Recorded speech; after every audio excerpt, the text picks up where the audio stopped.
is up, everybody? I'm Jason, this is a Freebird Garage, and today we are unboxing a very big piece of my puzzle to my FXR that we've been building for the longest time, and I finally picked up hopefully the right one. So let's unbox it and see if I got completely skunked on this whole deal. Let's get to it. Behold my beautiful box that I've been waiting for. Pretty stoked. It came up at the right time. This is a good reason why my project for the FXRT takes a lot longer than planned, because sourcing somewhat original parts, original as can be, for this bike has proved to be very difficult. One, if it's a good deal and the part is right in the great condition, done instantly. As soon as I see it, it's already too late. Instagram doesn't update me because that's another spot I get parts from. But this one came up on the old flea market eBay. That's where I picked up this U-Haul package right here, and I'm stoked that I actually came in at the right time, but I don't know if I got completely skunked on the whole deal of what's inside. And when you're sourcing these parts online, they always look so much better in the pictures. I mean, that's what you're supposed to do in marketing. Put some really good pictures out there so that everyone wants them, and then you leave out the small details. But this was pictured as is, so the seller was upfront about that.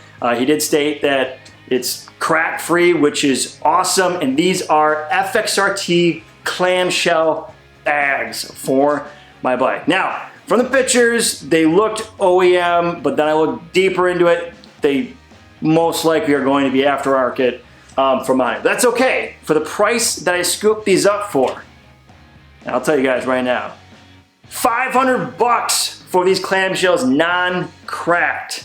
All right, looks like it's been in a wreck, but that's all right. If you've been watching the whole FXRT series and popping in and out, you know that we've already restored a fairing, so I'm not too afraid of getting into that portion, as long as there's no cracks, because there's just big chunks. When these clamshells get in any type of accidents, chunks get removed, and it becomes a problem from fastening on the actual bracket of the FXRT.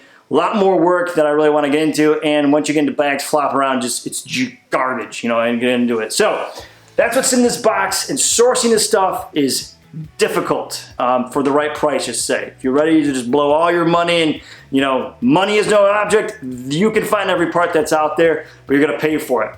Now, this is not original paint to what my bike is, and that's okay, because we are painting all those. If you've been following along for any of that stuff, if you haven't, go check them out. We've been redoing everything on the paint to make it up to date, OEM as much as possible, nothing crazy. So that's my plan with what these are.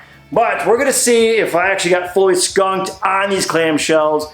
Maybe they are original. I got a couple ideas we're gonna do to actually see if they are. And if they aren't, that's okay, because some of the aftermarket ones that replicate the FXR clamshells are already like $1,200 to $1,300 alone. So no cracks and some paint for 500 bucks. Can't complain on that, all right? Awesome deal, in my opinion, as long as they aren't as shitty as, you know, that wasn't being told the truth. But as is, you gotta take the gamble, all right? So let's open the box. Let's see what it is. Also, before I open this, the seller did a great job of communicating with me on purchasing these. He actually was upfront, too, in the description that said that he would refund me any money, essentially put it at flat rate pricing for his shipping, and then refunded me the amount that it actually came out to be. I've never have come across that in eBay. It's very uncommon. You usually pay exactly what's there, because they print the receipts and everything for you, or the labels, and that is what it is, and make it easier for the seller and the buyer. In this case, he actually sent me a picture in eBay and showed me the receipt and refunded me there. So that's really cool. Shout out to whoever you are, Mr. eBay man. Appreciate it. Did an awesome job on that, staying true to selling correctly, all right? So let's crack. I think we're gonna pull them out this way. And don't wanna get too deep on that knife. Well, I guess the paint's already screwed up, so just like gouge the bags.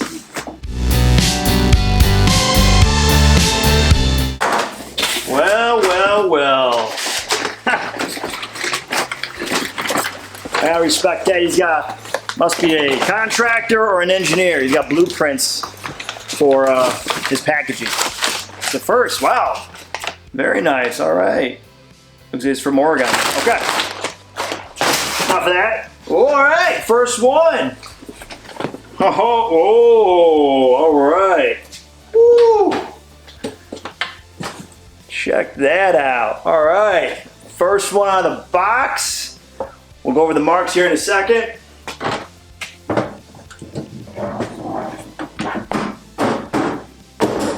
Smaller, actually, than what I expected. For some reason, I was expecting these to be a lot bigger.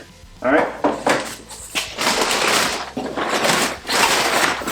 More blueprints. We got some Rock Auto. More blueprints. Woo.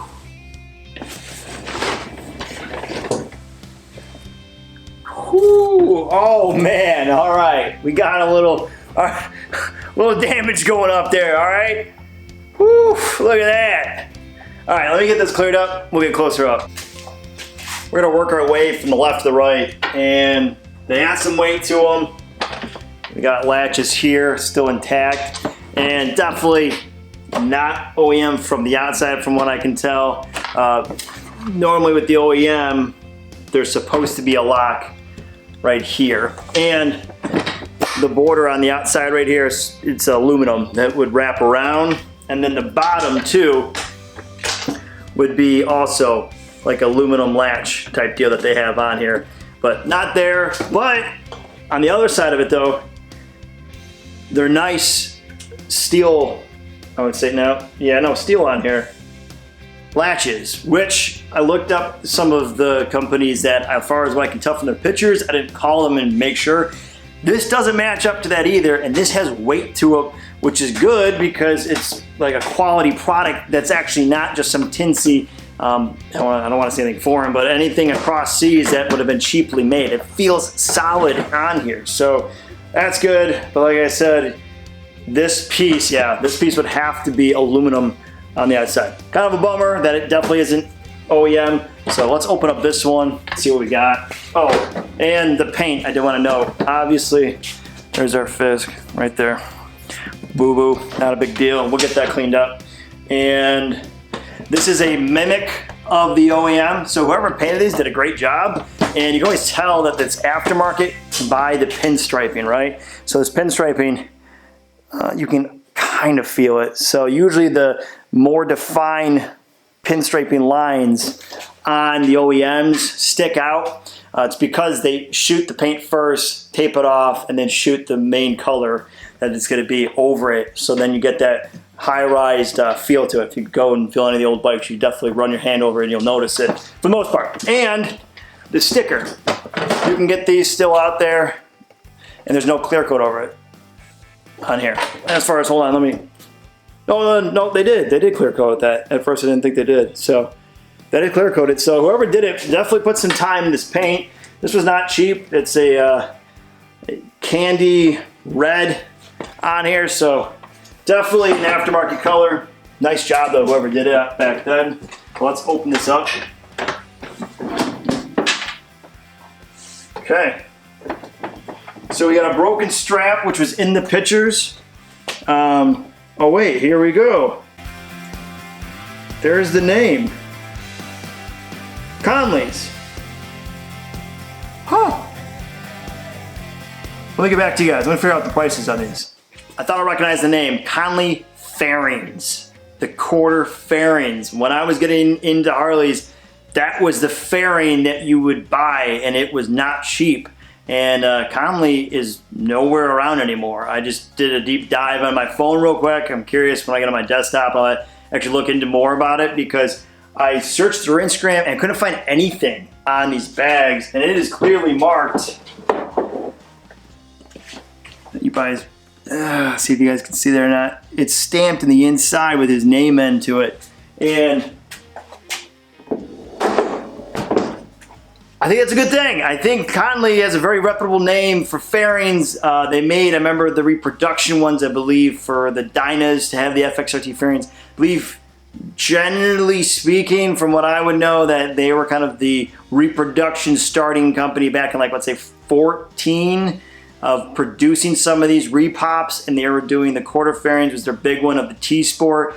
So I take that as a win right now. That's awesome. That's Conley's a strong name from the industry, so these have got to be some quality frames. I'm just more curious now on what these were back in the day because I couldn't find anything with pictures. I don't know if he did a small production run of these or not, so very interested. I'll keep you guys updated as it progresses, but the inside's crack free, looks great. We got 2 cables that are broken, but that's pretty simple enough.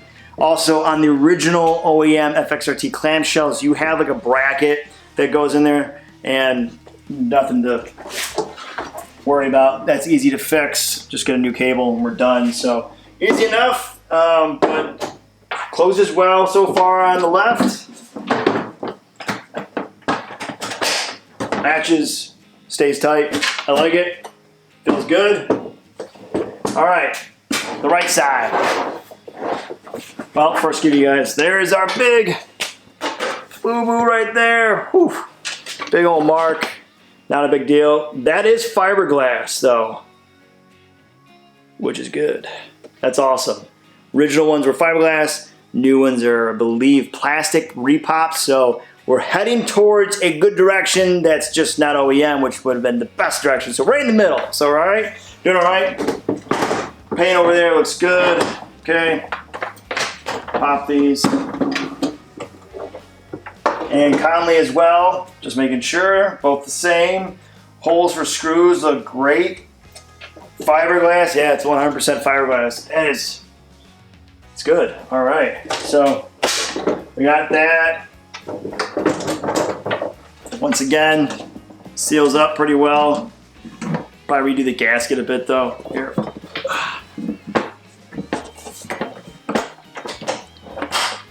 Latches, and it's tight. Like that's a problem too. I know on some of the original ones is that they're known to not latch the tightest and they can pop open, which is terrifying if you have a lot of stuff back there. But that feels real good. The only thing I don't have is the keys for there. Not a big deal. I believe FXR Division actually sells these exact locks, which may be what these are or wherever they came from back in the day. So easy enough to replace. I think it's like 12 bucks for a set. So probably going to that in the future, but super stoked. This is, I'd say for not being OEM, which I kind of thought they were when I first bought them, which is unfortunate, I'd say this is probably more of like a 7 out of 10, all right? 7 out of 10 for win. Completely skunked on this? No. I think we're about middle ground, and I'm happy. The price is good. Now I'm just really intrigued by what these were originally out there. Who had them? I'm going to search and see if we can find the back pages of all these guys that maybe had them on their bikes, or if there were some one-off deals that he made and maybe they're more valuable than I realized, which would be kind of cool to have. Something unique that's maybe not OEM but will still look good. The paint job, I got to figure out how we're going to get rid of this red. Either scuff it, paint it, fill it type deal. But that may be a little too much. I gotta figure out a new way to do it. So that's gonna be the most painstaking to get into it. But I'm probably gonna actually just pop these on when I get the bike, rest of it finished, and call it good for the time being until maybe wintertime to get into it, sand them down. Because that's a lot more work to do. But for now, guys, that'll about wrap me on this one.